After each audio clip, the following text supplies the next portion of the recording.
자, 이번에 보는 세트는 총 3개의 지문이 묶여있죠. 현대시 산수유나무의 농사라고 하는 작품 하나와 벽석의 수라. 참고로 이 수라라는 작품도 나름대로 많이 접해본 작품이 아닐까라고 생각이 되네요. 그리고 마지막에 있는 이 법정 스님의 설해목. 이 법정 스님의 그 수필집을 혹시 읽어본 적이 있는지 모르겠는데 참 가슴 잔잔한 감동을 주는, 읽기 참 좋은 글인 것 같아요. 자, 아무튼 간에 이렇게 세 작품을 연달아서 쭉 살펴보도록 할 거고요. 참고로 여기는 이 챕터는 문제에 대한 얘기를 살짝 먼저 하고 시작을 하겠습니다. 문제 구성을 보시면 첫 번째 문제는 가나다에 대한 설명입니다. 워낙 클래식한 문제죠. 각각 작품의 특징을 나는 가와 달리, 가나는 나와 달리, 다는 가나와 달리 이런 식으로 어떤 작품 간의 공통점과 차이점 요소를 표현상 특징 요소와 함께 묶어서 묻는 문제 형식. 많이 봤던 패턴이라 패턴 자체는 새로운 건 아니니까 있구나 하는 것만 체크하고 넘어가고요. 두 번째, 또 당연하게도 시가 나왔으니까 시어의 의미를 파악하는 문제, 구절의 의미를 파악하는 문제가 나올 수밖에 없겠죠. 그게 두 번째 문제. 3번은 보기 단독 문제였죠. 보기 적용 문제를 화자의 어떤 태도, 그러니까 여기서는 이제 거미 쓸어버리는 얘기가 나오죠. 니들 거미 보면 죽이니? 어디서 보이냐? 그건 좀 다르긴 하겠다. 맞아. 그렇게 하는데 선생님 참고로 예전에 한번 얘기한 적이 있었는가 모르겠는데 선생님 방에서 거미를 사육했다는 것까지는 좀 그런데 냅둬본 적이 한 번 있었어요. 그러니까 보통 집안에 거미를 줄이 치는 건 좀 좋은 현상은 아니잖아, 그치? 근데 거미가 원래 입충이긴 하죠. 사람의 기준으로 봤을 때는 모기나 파리 이런 것들 잡벌레를 다 잡아주니까. 선생님이 어느 날 이제 청소를 하고 있는데 웬 좁쌀만한, 그러니까 저게 뭐지? 라고 생각할 만한 그 조그만 존재가 선생님 책상 모서리에 요만큼 줄을 치고 막 팅팅팅팅 하면서 떨고 있는 거야. 그리고 저게 뭐지? 그래서 아무렇지 않게 땡겨볼까 하다가 너무 조그매. 이거 조금만 키워서 보내줘도 되지 않을까? 라고 생각하면서 한번 지켜봤었거든? 이야, 대박이야. 왜요? 그 밑에 계속 부스러기가 쌓이는 거야. 부스러기가 쌓인다는 얘기는 요만한 날벌레들을 잡아가지고 그 조그만 게, 이걸 어떻게 표현하냐. 손톱 끄트머리만한 그 조그만 녀석이 그만큼 작은 먼지처럼 작은 날벌레들을 잡아서 연명하고 있었던 거지. 그래서 한 달 정도 냅뒀더니 얘가 크는 게 보여. 나름대로 이제 육성을 한 거지. 그리고 그 밑에 있는 부스러기는 또 냅두면 더러우니까 이제 원래 진공 청소를 막 밀어버리잖아. 근데 거기만 조심해가지고 살살살 털어가지고 긁어가지고 이렇게 정리하고 조심을 했었는데 어느 날 정말로 무심코 청소기를 거의 대버렸어. 그래가지고 미안해 이러면서 어쩔 줄 몰라 하면서 막 번벌했었는데 참고로 그렇게 돼버리니까 이제 행방은 모르게 돼버렸죠. 그래서 본의 아니게 살생을 저지른 것 같은 느낌이 들어서 마음이 아주 아프긴 한데 선생님, 그래서 거미는 좀 커도 좀 징그럽긴 한데 웬만하면 이제 종이로 예쁘게 퍼가지고 밖에 나가라 하면서 맨날 이 시를 생각해요. 수라. 나도 이 시의 한 장면이 된 것 같다는 느낌 받으면서. 아무튼 그래요. 무조건 벌레라고 다 때려 죽이지 마시고 종류를 좀 가려주셨으면 좋겠고요.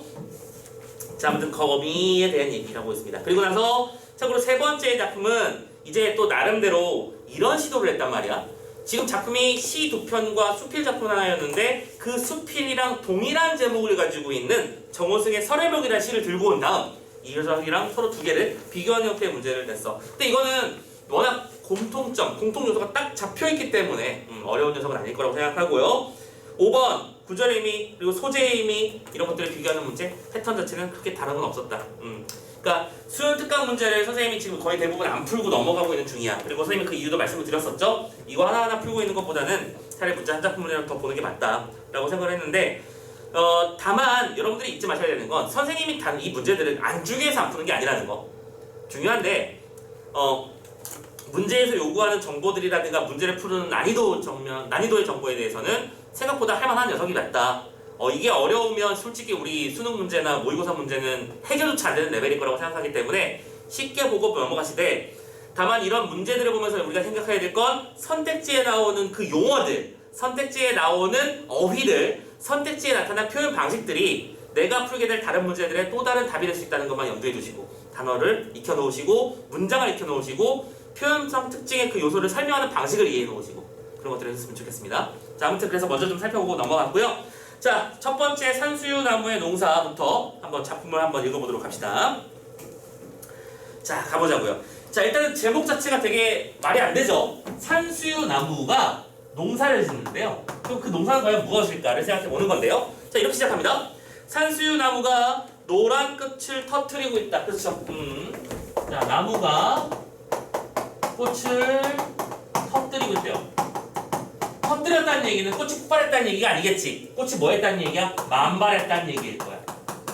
가득 피어났다는 뜻이죠. 꽃이 피어났는데 산수유 나무는 그늘도 노랗다라고 했어. 자, 꽃을 터뜨리는 그 과정이 어디로 연결되고 있어요? 그늘도 노랗다라는 식으로 연결되고 있습니다. 우리는 이런 식의 표현을 보고 뭐라고 하냐면 이미지의 전이라고 불러요. 그러니까 원래 그림자의 색깔은 그늘은 검은색이란 말이야. 근데 산수유의 나무가 꽃의 색깔이 노란색이니 그 노란색이 그늘도 노란색으로 옮겨졌다라고 생각하는 것이겠죠. 됐죠? 진짜로 그런 건 아니겠지만 마음의 그늘이 옥말려 든다고 불평하는 사람들은 보아라. 이 산수유 나무를 보면서 마음의 그늘 이것이 옥말려 든다 라고 말하는 사람들이 이 장면을 봐야 되는데 그럼 봐야 되는 게 뭔데? 노랗게 물든 산수유 나무의 그늘을 봐야 된다는 얘기지. 자, 그러면 여기서 이 옥말려 든다라고 하는 개념은 뭔가 이렇게 쭈그러들고 부정적이 되고 이런 것들을 말할 텐데, 오케이? 여기서 이 그늘은 어떤 것이냐면 나무는 그늘을 그냥 들이우는 게 아니라는 거야. 오케이? 마음의 그늘이 옥말려 든다는 것은 부정적 상태, 세모를 칠 수 있는 상태지. 근데 그런 존재가 왜 이렇게 힘들어하니 또? 자, 노란색 그늘 보면서 이런 걸 생각해야 된다고 말하면서 그 존재의 포인트는 뭐냐? 그냥 만드는 게 아니라고요. 그늘 동안 하나의 나무의 하나의 농사였다는 거야. 자, 그러면서 이런 말을 했어. 나무의 그늘은 그 나무의 한 해 농사에 해당한다고요. 이거 또 뭔 소리야? 산수유 나무가 무슨 농사를 짓고 있다? 그늘 농사를 짓고 있다는 거야. 그늘을 만드는 걸 농사에 빗댔죠. 농부의 일에 빗댄 거죠. 그리고 이거는 농사를 짓고 있다고 말했으니까 당연히 무슨 표현법상으로는 의인법상으로는 뭐 어렵지 않게 보일 것 같고요.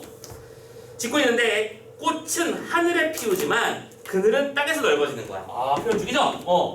꽃은 하늘에서 피어나지만 그 그늘은 땅에서 만들어지는 거야. 즉 꽃을 피움으로써 그늘을 만들어낸 거잖아. 생성한 거잖아. 그치? 생성했던 무엇인가는 산출물이고 결과물인 거지. 이해됐냐? 나무가 만들어낸 그 거대한 그늘이라는 공간을 이 한 해 동안 열심히 노력한 결과물이라고 생각하는 거야. 그러면서 산수유 나무가 농부처럼 농사를 짓고 있어. 오케이?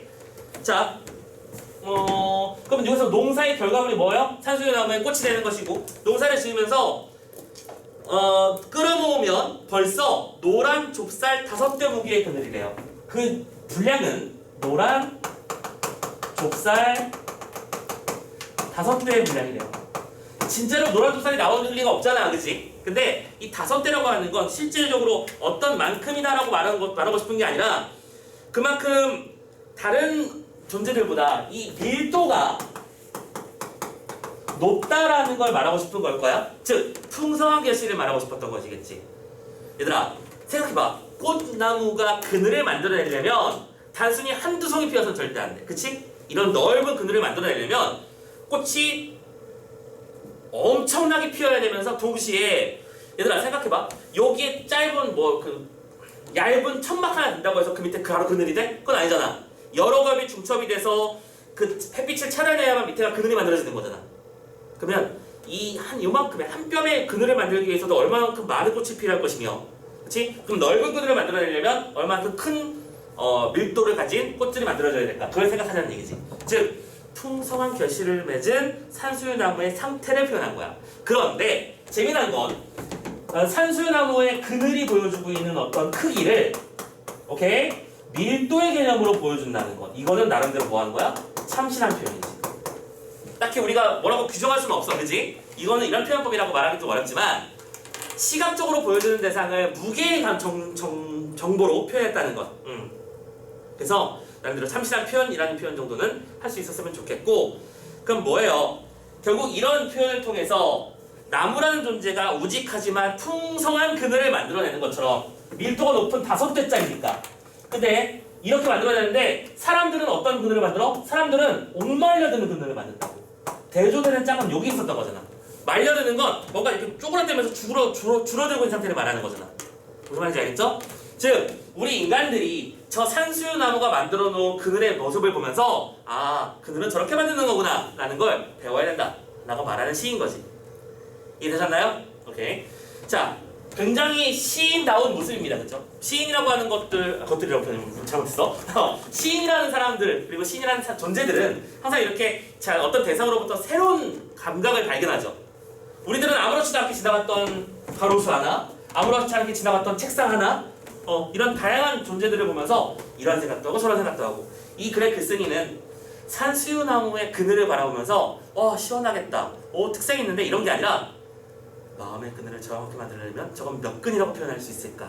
우리 인간은 저만큼의 큰 그늘을 만들어낼 수 있는가? 이런 것들을 생각했다는 것이겠지.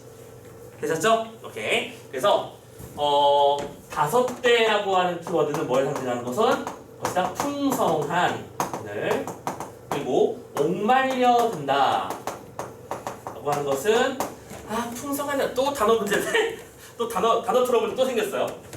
이거 능지가 참 상태가 안 좋네요. 선생님 좀 진짜. 옥말려든다 뭔가 부족함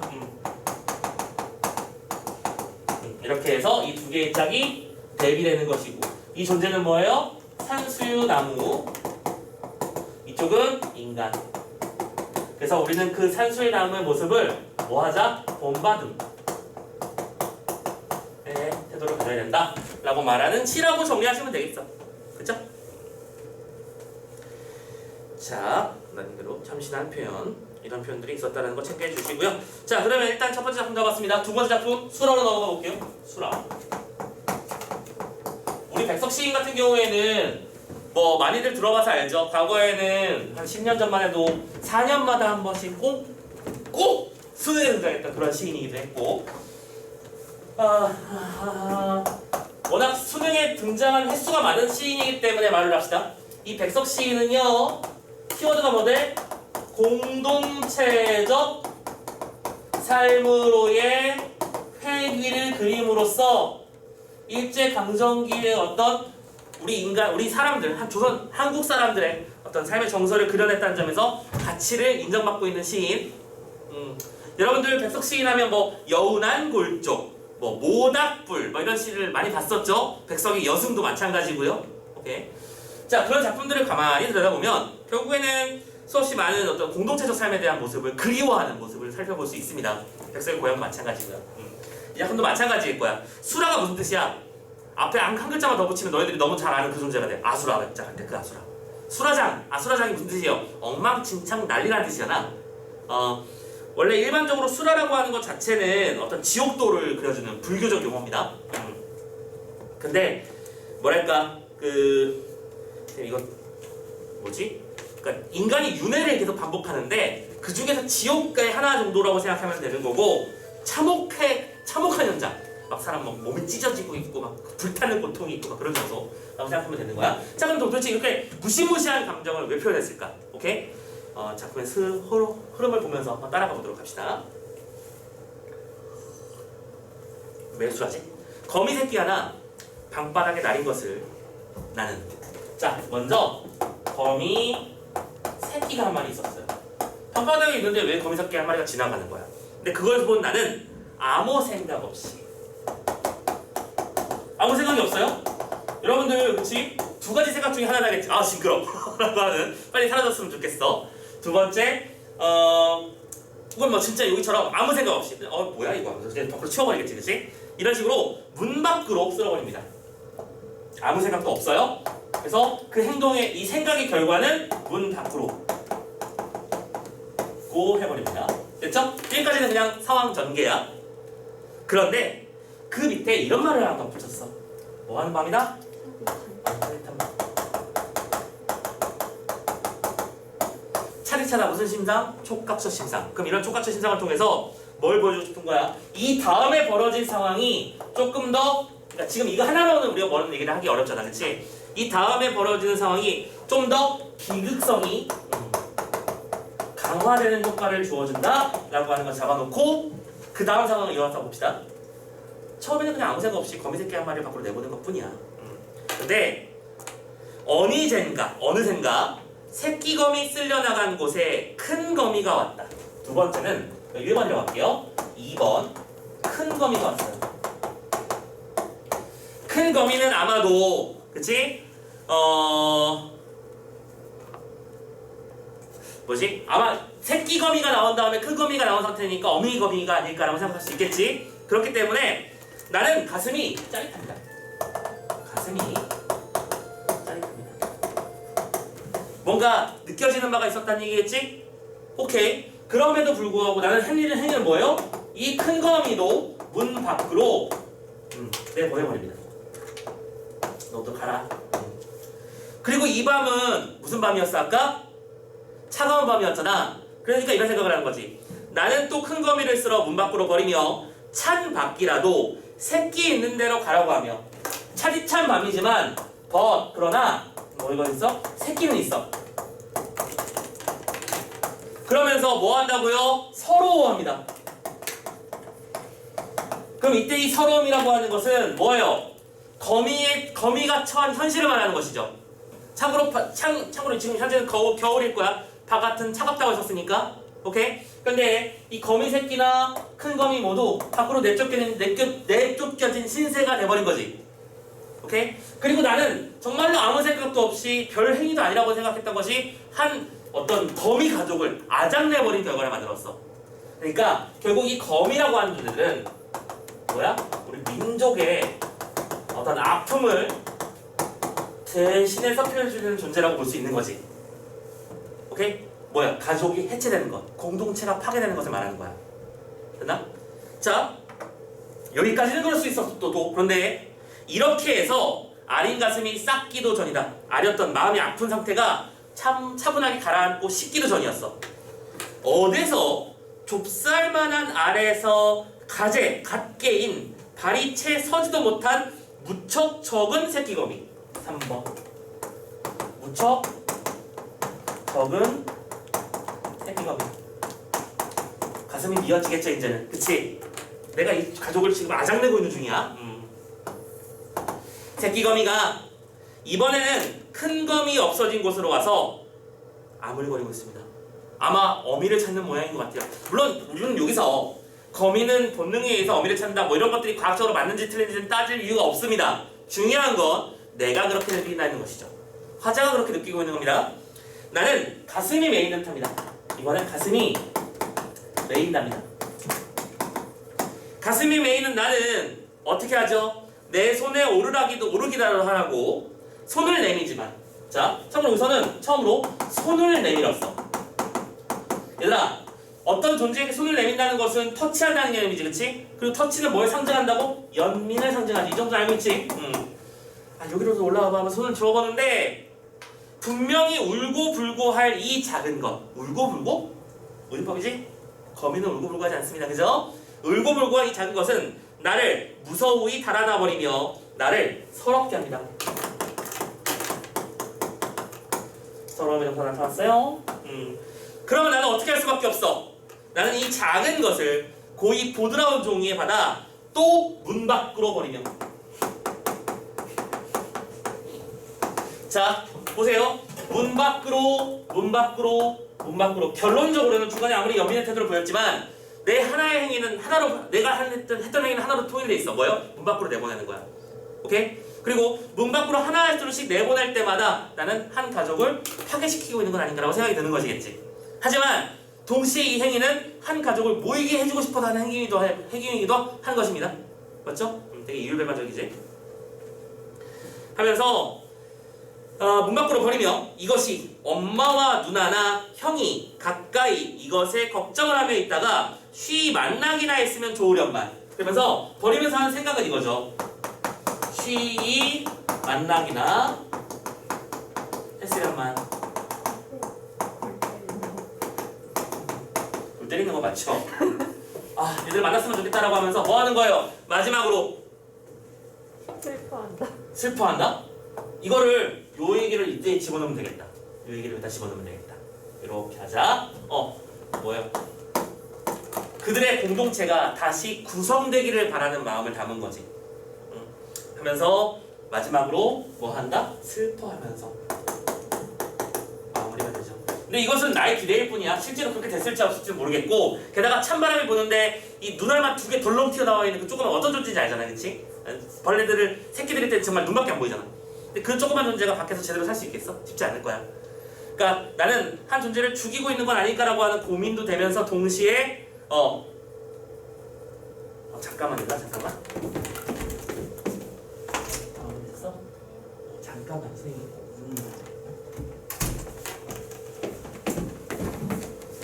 자, 다시. 근데 무슨 얘기까지 했었지?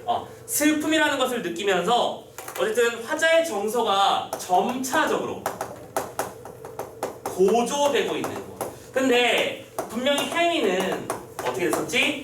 반복됐었지. 즉, 이 작품의 특징은 반복되는 행위 속에서 고조되는 화자의 정서. 그 정서는 아무 생각도 없는 것이 점점 슬픔으로 나아가는 상태라고 생각하면 이 행동이 바로 뭘 보여주는 거야? 우리 일제강점기에 뭘 해체를 겪은 가족이라는 공동체에 해체를 겪은 것에 대한 안타까움을 표현한 작품이구나 라고 하는 걸 읽어낼 수 있겠지. 오케이? 자, 이런 내용의 시였다는 거 확인해 주시고요. 그러면 결국 다시 이제 원문으로 돌아가자면 여기서 수라라는 얘기를 했잖아. 수라가 무슨 뜻이라고? 아수라장.